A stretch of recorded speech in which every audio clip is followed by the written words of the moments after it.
So as most of you know, I'm working on my tractor right now, doing all this transmission stuff. This is the shift tower that goes on top of the transmission with the two levers. This side is for the 4-speed, 1, 2, 3, 4. The other side over here is for the high and low range. Just as I'm doing all this cleanup and preparation while I'm waiting for parts, I thought I'll take time to get all these things cleaned up, little things checked over and fixed. So cleaning these up, I noticed on this boot there was some oil inside the boot, just some residual small leakage. So I thought I'd take this apart here on this shaft and check it out to make sure if I needed a new O-ring or whatever it is. Anyway, what I found is there's an oil seal in there. So I've taken off the roll pin for the little actuating lever that goes into the cups on the shift rails. And then when I take this out, it's actually an oil seal here. And it looks like it's in good shape. I don't see any damage to it or anything like that. It's still relatively soft, but it was obviously seeping through, letting some kind of residual oil film come out. And this is on the top of the transmission, way above any kind of oil bath. So it would just be like any kind of slosh or slop or stuff getting slung by the gear train inside that's slinging it up into the top and getting up on there and allowing it to slowly weep out. But I want to get it fixed up. I don't want it to continue to weep and seep.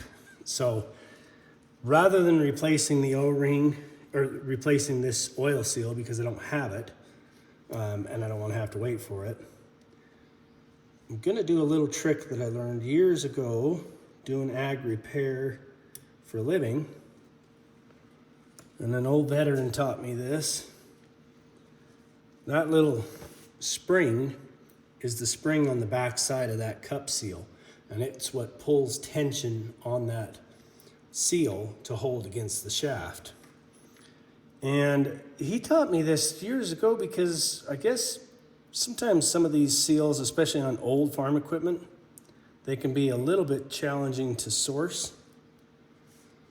And so this was just a thing that they would just kind of do it all the time and be able to get by for a little bit.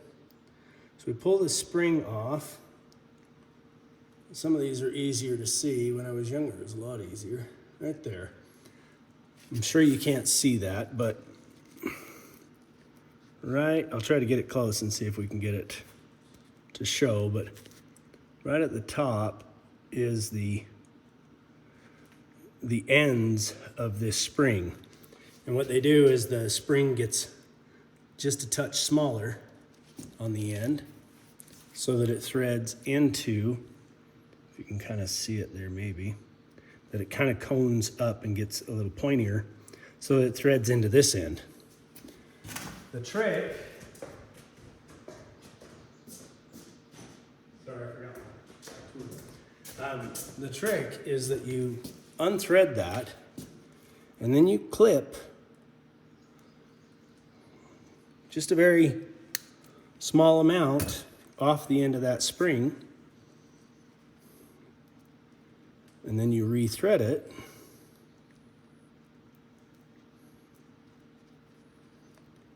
And suddenly you have a spring with a little bit more tension on it. Then when you put it back into that seal, it's pulling just a little bit more snug on that rubber to hold it against the shaft. And it's just kind of a cool little hack that we learned, and man, it saved tons of time and effort. You know, we go out on a service call, somebody's got something broke down in the field and they're trying to get work done, and they need it fixed and going so they can get the harvest in or whatever it is they're doing. And sometimes you may not have the availability to go and get the seal pulled off and get it sourced and get one located and get back there. It might take half a day to get back. I mean, some of the service calls we were going on were 70, 80 miles out, you know, or they were long ways out, and some of them didn't have any kind of parts allocation or anything like that available. So anyway, that's what I'm doing. Now I'm just gonna stuff that back in carefully and get it back tucked on the lip. Obviously this is a lot easier if you can get the seal out or if you have better access to the back side, but this will work fine, and we'll get it rolled back in onto that lip and tucked in on there, and then it'll be tight. And we can go back together with it and not have it leak anymore. So anyway, I just wanted to share that. I thought it's a cool little trick that as I come onto this, I was like, oh, that's kind of a fun little factoid that probably I'll share with people and see what they think about it.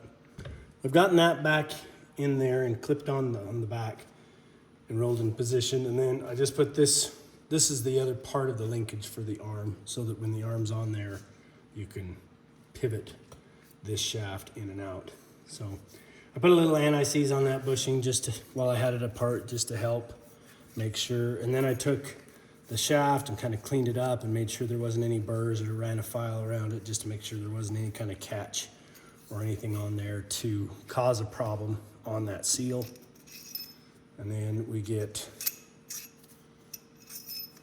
the spring, and then this has got a machined washer. So this is like, you can see it's polished with etching. So it's a machine ground washer so that it holds a nice snug seal without being a seal. It just kind of helps keep dirt and debris from getting in against this seal and gives a point for the spring to push on.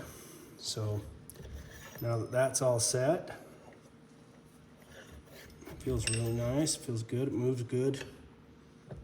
And I traced that around, kind of like running a bead on a tire around, and got the spring to snap back up into place, and so it's all in good shape. Also, sometimes they have to kind of polish these a little bit so that they slide on and off good, because sometimes the action of driving the pin in gives a little bit of swell and it kind of wants to catch.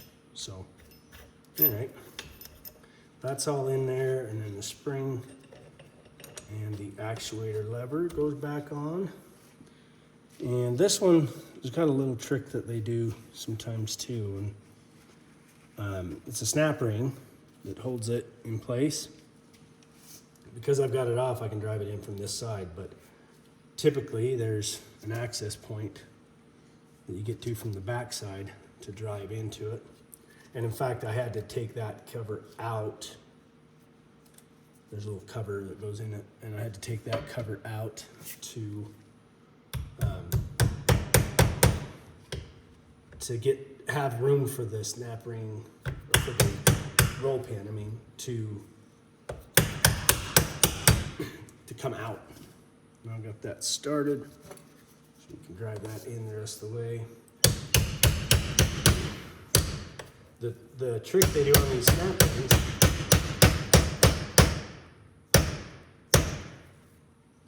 I'll explain here in a hot second. So what they do, if I can find it, I had it right here, and then I moved a rag.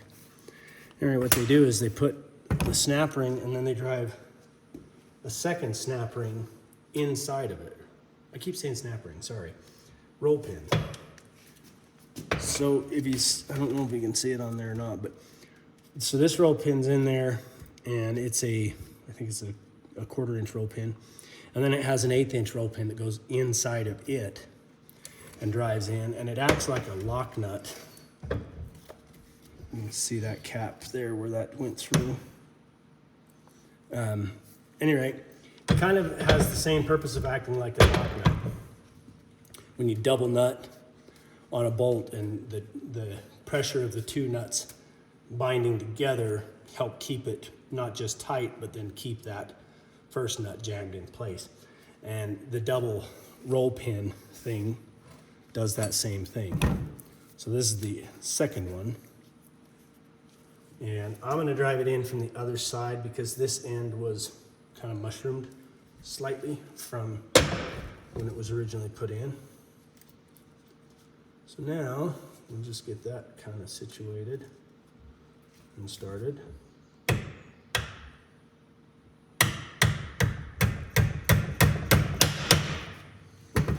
And then we'll drive it down flush. And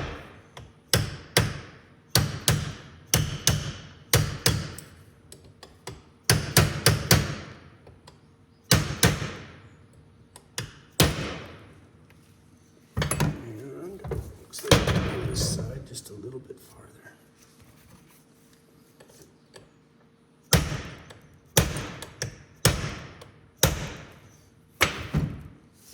And back over. Yeah, looks like there's just a touch more. I can drive that down, that second one.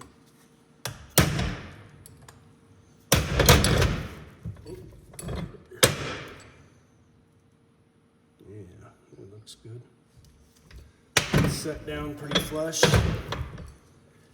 And I don't know how easy it is to see, but now it's filled that gap. So all right, it acts like a double nut.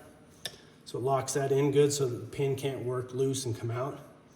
And it also thickens the wall within there so there's more shear force for the movement of the shaft. So anyway, that's the shop tips, tricks for today.